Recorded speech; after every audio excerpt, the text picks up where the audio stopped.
They say the dead can't speak, but sometimes, before the silence swallows them whole, they leave behind words, fragments of a truth too haunting to ignore. Her words were simple, ordinary even, a short message sent into the glow of a cell phone screen, and yet, those words have echoed louder than any scream, because in that message, hidden in plain sight, was everything and nothing. This is not just the story of a crime. It's the story of a woman whose last message became her gravestone, a puzzle piece that told the world what happened to her without ever saying it outright. She was the kind of woman people remembered, not because she was flashy, not because she sought attention, but because there was a softness about her, a warmth that made people lean in when she spoke, a presence that lingered long after she left a room. Her name was, we can place a real or adapted true American case depending on your choice, Joy. But I'll keep this part cinematic and adaptable first. She was a daughter, a friend, a colleague, and above all, she was loved.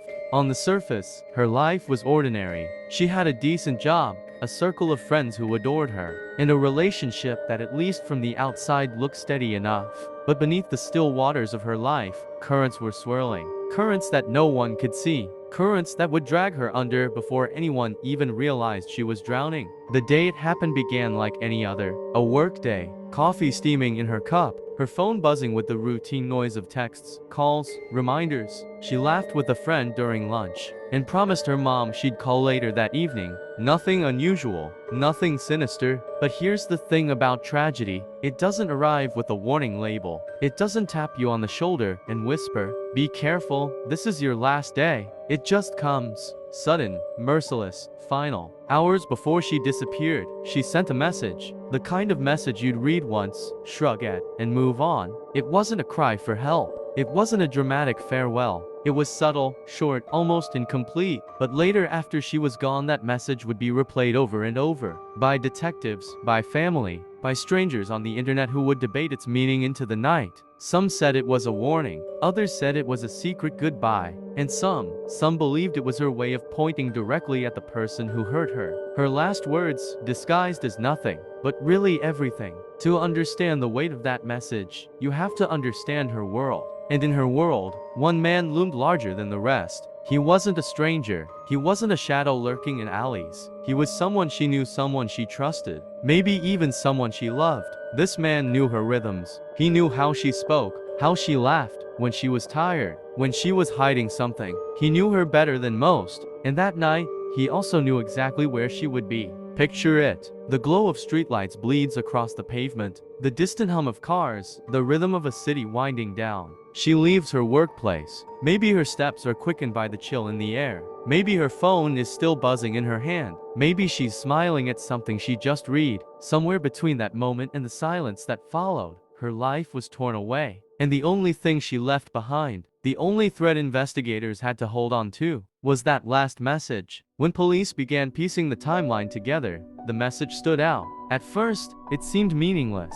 just another digital footprint in a life full of them. But the more they studied it, the more they realized this was no ordinary text, because in it, she said too much, and yet, nothing at all. Her family would replay it endlessly, staring at the words, searching for clues between the lines. Her friends would wonder if they had missed something, if she had tried to reach out before it was too late. Detectives would circle around it like vultures, analyzing punctuation, context, tone. But maybe the most chilling thing was this. The man suspected of knowing what happened to her. He was the last one to see that message too. And so, the stage was set. A woman gone, a message lingering like smoke in the air, a suspect lurking in the shadows of her story. What did the message mean? Why did it sound so ordinary, yet feel so final? And who, if anyone, was she really speaking to in those last words? As the investigation unfolded, it would become clear that message wasn't just the end of her story. It was the key to unlocking the darkest truth of all. The message came at 9:47 p.m. Short, casual, forgettable at least on the surface. But it would become the most dissected text in her life. The one detail that turned friends into detectives, lovers into suspects, and her story into a chilling riddle. The words glowed on the screen. "I'll let you know when I'm safe." Just that, nothing more. No emoji, no signature, no explanation. Safe from what? Safe from whom? Safe where? To the person receiving it, the message seemed strangely abrupt. almost like it had been typed in a rush. Each word dropped like a pebble. But later, those words would be replayed in the courtroom of public opinion, whispered like scripture, and studied as though every letter held a hidden code. Who was she sending it to? A friend? A family member? A lover? Or was it meant as a breadcrumb? A desperate attempt to leave behind a clue before the darkness swallowed her whole. Investigators would later trace the recipient, a friend she trusted, someone who had always been in her corner. This friend read the message, frowned, and typed back immediately, "Safe? What do you mean? Call me." The call never came. That was the last time anyone heard from her. And so the clock began ticking. At first, nobody panicked. People go silent all the time. Phones die. Plans change. But the strangeness of the wording, "I'll let you know when I'm safe," gained at those who knew her best. It wasn't her style. She didn't speak like that. She wasn't cryptic. She was direct, expressive, and warm, and those words felt cold, mechanical, almost as if someone else had typed them.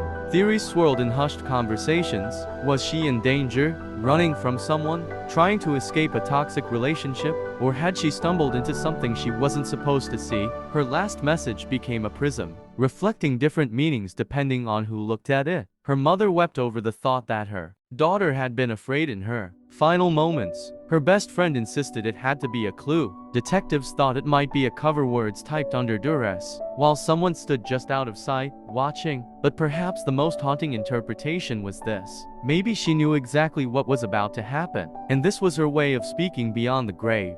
The timeline leading to the message began to unravel under investigation. At 8:12 p.m., surveillance footage captured her leaving work. She looked calm, her bag slung over her shoulder, her phone in her hand. At 8:26, her car was seen pulling into a gas station. She swiped her card, filled her tank, and smiled politely at another customer. No signs of distress. At 8:53, she was caught on another camera, driving down a side street. And then nothing. No more sightings. No more routine. Just silence. Until 9:47, the message. And then, like a flame snuffed out, her digital presence went dark. No calls, no posts, no bank activity. Nothing but the lingering ghost of those words. "I'll let you know when I'm safe."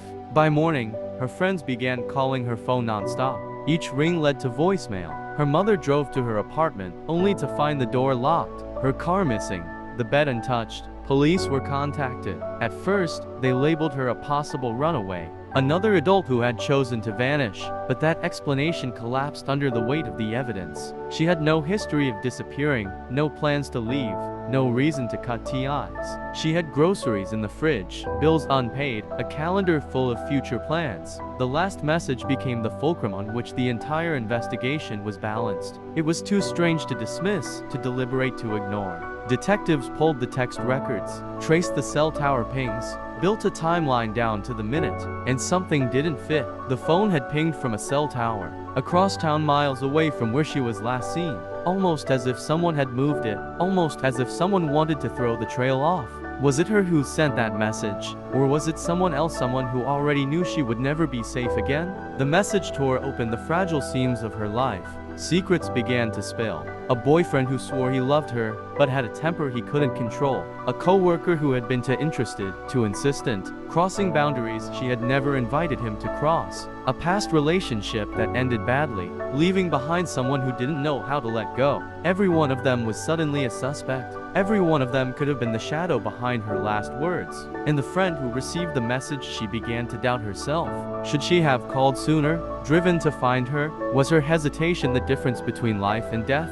That guilt would gnaw at her, night after night, as the unanswered question grew louder. Who really sent that text? The chilling irony was that the message had done its job too well. It had everyone's attention, but its meaning remained locked, its truth tangled in silence. It was everything and nothing, and as detectives worked tirelessly, one terrifying possibility began to take shape. The message wasn't a warning. It wasn't a breadcrumb. It was a curtain, a deliberate attempt to buy time, because while her loved ones were staring at those glowing words, analyzing every letter, she might have already been gone. Her story was no longer just about her disappearance. It was about the message. The case of a woman whose final words became a riddle that refused to be solved. A message that looked ordinary, but carried the weight of a secret so dark It would change everything once it was revealed. And the deeper they dug, the clearer it became. Someone close to her knew exactly what those words meant. Someone was hiding in plain sight. But who? And how far would they go to keep the truth buried? The investigation was about to shift. And when it did, the last message would reveal more than anyone was ready to face. Because hidden inside it was the identity of the one person she should have never trusted. And soon, the world would learn what really happened after 9:47 p.m. Silence. That's what followed after 9:47 p.m. No more calls. No more texts. No more life signs from a woman who had never been the kind to vanish. At first, people excused it. Phones die. People fall asleep. Life interrupts. But as the hours stretched, the silence became unbearable. By morning, panic had replaced patience. Her friend, the one who received the final text, hadn't slept. She stared at her phone all night, waiting for a reply. Replaying the message over and over. "I'll let you know when I'm safe." Those words were supposed to bring reassurance. Instead, they felt like the echo of something broken. By a.m., calls went unanswered. By 10, her workplace confirmed she hadn't shown up. By noon, her mother's voice was trembling on the phone with police, reporting her missing. The officers who first arrived treated it with routine indifference. "Adults disappear all the time," they said. "Sometimes people just need space." But her mother knew better. Her daughter wasn't the kind of woman who needed to vanish. Her life was rooted to jobs she cared about, friends who depended on her, a family she never abandoned. She was steady, predictable, reliable, which is why this silence wasn't just unusual, it was unnatural. That night, the police entered her apartment. Everything was as it should have been. The bed is neatly made, groceries still fresh in the fridge, a mug half rinsed in the sink, her favorite blanket folded on the couch. It was as though she had planned to come home, as though she had only stepped out for a few minutes, and yet she never returned. Her car was missing. Her purse was gone. Her phone, the device that had carried her final words, was nowhere to be found. But inside the apartment, one detail gnawed at investigators. On the nightstand rested her journal, and the last entry was dated the day before. It read, "I need to find a way out." The search began with urgency, flyers printed, her face plastered across street corners, grocery store boards, gas stations. A 29-year-old woman, 5'6", brown hair, hazel eyes, last seen leaving work, last known contact, a text message at 9:47 p.m. Detectives retraced her steps. They pulled surveillance from the gas station where she filled her tank. She looked calm, alone. They scanned footage from nearby intersections, her car moving steadily through traffic. At 8:53 p.m., she drove past a security camera mounted outside a pharmacy. The next camera on that road never caught her. It was as if the earth swallowed her whole in the space of 2 blocks. The silence deepened. Days passed with no trace. Her phone remained dark, her bank accounts untouched. Not a single withdrawal, not a single charge. The car vanished. The silence of her absence was so loud it consumed everything else. Detectives turned to those closest to her. The boyfriend was the obvious first stop. He was shaken, frantic, even swearing he had nothing to do with her disappearance. He claimed he hadn't seen her that night, that they'd argued days before but were working things out. Still,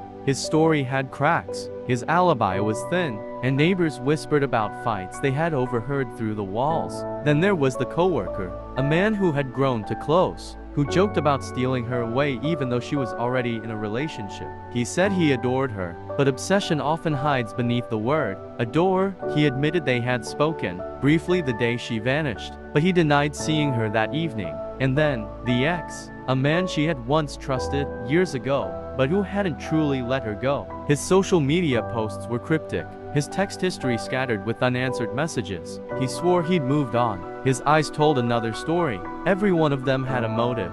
Every one of them had a shadow. And behind that shadow was the possibility of violence. But the message was what haunted detectives most. "I'll let you know when I'm safe." It was like a riddle with no answer. Who was she running from? Was she meeting someone? Was she in danger when she typed it, or already gone? Experts were called in to study the text itself. One noticed the lack of punctuation, unusual for her. Another flagged that the style didn't match her usual patterns. She always used emojis. She always signed off with warmth. This message was clipped, sharp, almost mechanical. The chilling conclusion was hard to ignore. Maybe she hadn't typed it at all. On the 5th night, her car was found, abandoned, parked neatly on the side of a quiet road, as though placed there intentionally. The keys were gone, the seat pushed back farther than she would have set it, and in the passenger seat, a single item, her scarf folded, not tossed. Forensics combed through the vehicle.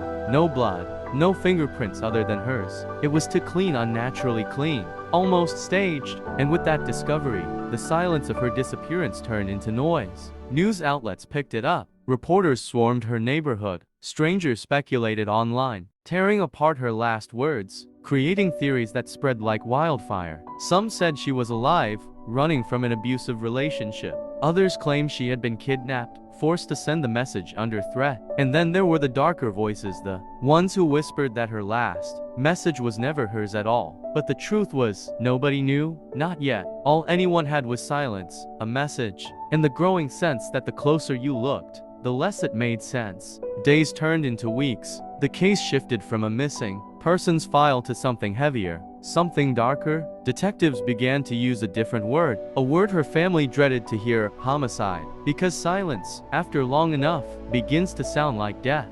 And in this silence, the last message was the only sound that remained. Every disappearance leaves behind suspects, and in her case, the list was long, each name heavy with possibility. Friends turned into question marks, lovers became shadows, and the silence of her absence turned every familiar face into a mask. The boyfriend was the first. He sat across from detectives, his hands trembling, his voice cracking as he repeated the same line: I loved her. I'd never hurt her. But love doesn't erase suspicion. Their relationship had been rocky. Neighbors remembered shouting, doors slamming, nights filled with tears. He admitted they'd argued, but he swore it wasn't violent. He swore he had spent the night at home, alone, watching television. No one could confirm it. An alibi that is thin is as good as no alibi at all. And when detectives checked his phone records, there was a gap, a mysterious 2-hour void. He claimed he had fallen asleep. They weren't sure if they believed him. Then came the coworker. He was eager to help at first, too eager.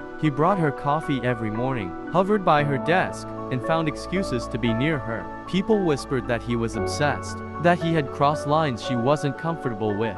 In his interview, he smiled too much, laughed nervously, and stumbled over his words when asked where he was the night she disappeared. He said he'd gone home after work, alone, another flimsy alibi. And when detectives pressed him about their last conversation, his face tightened. He admitted he'd asked her to grab dinner. She declined. He claimed it didn't upset him, but his eyes said otherwise. And then, the ex, the ghost of her past. Their relationship had ended badly, full of mistrust and betrayal. He'd never stopped reaching out. Dozens of unanswered texts filled her phone history, messages that read like the ramblings of someone who couldn't let go. You'll come back to me, you belong with me, we're not over. On the night she disappeared, his phone pinged in the same quadrant as hers. Coincidence? Maybe, or maybe he had been following her, watching, waiting. Each man swore innocence. Each man had a story, but the cracks in those stories widened with every question asked. Detectives went deeper. They spoke to friends, co-workers, neighbors. Secrets spilled like water through broken glass. Her best friend revealed something chilling. Just days before her disappearance, she had confided that she was afraid, not in obvious words, not in dramatic declarations, but in fragments. She said she felt watched. She said someone wasn't letting go. She said she needed a way out. At the time, her friend thought it was stress, maybe the residue of her broken relationship. Now, it sounded like prophecy. Her mother admitted she, too, had sensed something. The last phone call they shared, her daughter's voice was tight, distracted. She promised to visit that weekend. She never made it. And then there was the journal entry, the one detectives couldn't ignore. I need to find a way out. Out of what? Out of a relationship? Out of a trap? Out of life itself? The words were vague, but they painted a picture of someone cornered. The investigation narrowed its focus. Each suspect had a motive. Each suspect had an opportunity, but one detail haunted detectives most of the message. If she had truly typed, "I'll let you know when I'm safe," then safe from what? Safe from who? If she was free enough to send a text, WH, why not call? Why not cry for help? Why not name the threat? Unless she couldn't, unless someone was there, watching, unless those words were dictated, not chosen. The boyfriend denied being with her, but phone records placed him near the road where her car was found. He insisted it was a coincidence. The co-worker's story cracked when a witness saw him driving near her apartment that night. He swore it was unrelated. The ex claimed he hadn't seen her in weeks, yet his social media told another story, a cryptic post that went live the night she vanished. Sometimes love has to hurt before it heals. Detectives were drowning in contradictions, lies wrapped in half-truths, and still,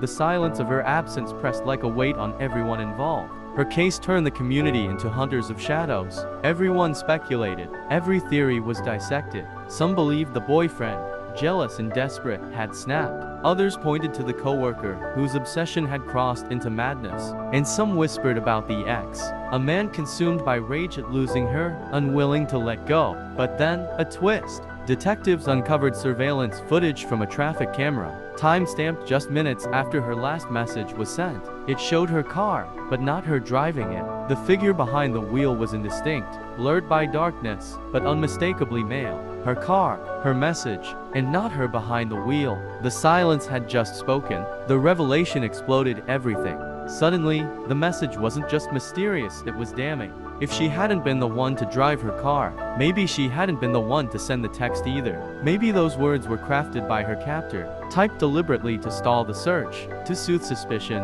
to buy time. But whose hands had pressed those keys? The boyfriend, covering his tracks, the coworker, silencing rejection, the ex, reclaiming what he thought was his. Every suspect now had more to lose, more to hide, more reason to bury the truth. And as detectives closed in, the shadows grew darker, because whoever had taken her wasn't just a suspect anymore. They were predators, a liar, a manipulator who knew how to twist her final words into their weapon. The last message wasn't hers, it was theirs. A mask they forced her to wear, even in silence. And if that was true, then the question shifted. Not just who killed her, but why did they want her last words to echo like a riddle? The truth was closing in, and it was darker than anyone imagined. Detectives always say the same thing. Killers reveal themselves in the details they think no one notices. And in Emily's case, the detail was hidden in her last message, the one everyone had stared at 100 times without really seeing. Don't wait up. I'll be fine. Simple, harmless, but in the glow of hindsight, it became a scream muffled behind polite words. It wasn't until the detectives pulled her phone records and compared them with traffic cameras that the chilling pattern emerged. The night she vanished, she hadn't gone home. She hadn't gone to see friends. She hadn't even gone where she said she was heading. Emily's car was captured turning down a road she never had reason to use, a narrow stretch lined with warehouses. The kind of place that swallows sound. And just minutes before that, a phone call came in. A number saved in her contacts under something innocent. Something almost laughable. Home repairs. But the man behind that name wasn't a handyman. He was Daniel, the best friend of her fiancé. The man who had been orbiting her life for years, hiding in plain sight under the cover of loyalty and trust. When police pulled Daniel in for questioning, he played his part well. Calm, almost too calm. He said he hadn't spoken to Emily in weeks, that he'd been at his apartment all night. But when investigators presented the cell tower, pings his phone moving in the same direction as hers. At the same time, his mask cracked just enough to let the monster beneath breathe. That was the part that broke everyone, the idea that her last communication was a lie, a puppet string pulled by the very man who ended her life. And when the detectives presented this truth to her fiancé, the room collapsed into something unspeakable. His best friend, his brother in all but blood, the man who'd stood beside him on birthdays, at barbecues, during late-night talks, the man he trusted with his secrets, was the one who murdered the love of his life. The betrayal ran deeper than the killing. It was a wound that would never close. And as the jury would later hear the details, the planning, the manipulation, the message that told everything and nothing, they would sit in stunned silence. Because this wasn't just a crime of passion. This was a crime of obsession, patience, and a darkness that pretended to be loyal for years, before finally tearing the mask away. But here's the question that still hangs in the air like a guillotine blade. Was Emily's death the end of his story? Or was it just the beginning of something even more terrifying? In court, Daniel sat motionless as the verdict was read. Guilty of first-degree murder. Life without parole. His face barely shifted, as if the word forever meant nothing to him. But for Emily's family, and for her fiancé, that word carried the weight of eternity. Forever without her laugh. Forever without her voice. Forever haunted by the fact that her last message wasn't hers at all. And yet, something about the case refused to settle. Because during the trial, prosecutors revealed something strange. On Daniel's burner phone, alongside the unsent drafts, There was one message that had been typed out but never delivered. A message written in the same obsessive scrawl as his journals. It wasn't to her fiancé. It wasn't to the police. It wasn't even to himself. It was to Emily. You said you'd be fine, but you weren't. You lied to me. Or maybe I lied to myself. Either way, you're still here, aren't you? I can feel it, watching, waiting. It turned out Daniel had been harboring an obsession, one that had festered silently while he stood beside his best friend, watching Emily smile, watching her build a future with someone else. To him, she wasn't just Emily, she was the one that got away, the one that was supposed to choose him but never did. The night she disappeared, he called her. He told her something was wrong, something urgent, something only she could help with. And because Emily was kind, because she trusted him, because she believed in the safety of familiar faces, she went. That was her fatal mistake. Inside Daniel's apartment, detectives found the evidence that sealed his fate. Her scarf, hidden under a floorboard, a burner phone with unsent drafts messages he had planned to send from her account, to buy himself time. And most damning of all, a handwritten note, pages of obsession, pages of anger, pages that turned love into something grotesque. You were supposed to be mine. He doesn't deserve you. If I can't have you, no one will. The words crawled across the paper like veins of poison. But the final twist wasn't just that Daniel killed her. No, the chilling revelation was that her last message, it wasn't even her own. Forensic analysis revealed it had been typed from her phone minutes after she was already gone. The message wasn't Emily reassuring her family. It was Daniel staging her silence, crafting a digital alibi to buy himself just enough time to disappear her from the world. Her voice stolen, her final words forged. It was a chilling echo of her own last message, I'll be fine. Detectives dismissed it as the ramblings of a fractured mind. But her fiancé couldn't shake it, because sometimes, late at night, he swore he saw notifications flicker on her old phone, as if messages were still being written, messages that could never be sent. Her family tried to move on. They buried her, held vigils, and spoke her name in the past tense. But in the quiet spaces, the unanswered questions still throbbed. Did Emily sense what was coming when she got into her car that night? Did she know Daniel's obsession had finally broken its chains? Was her last true message before he took her phone lost forever? Or was it still out there, hidden, waiting to be uncovered?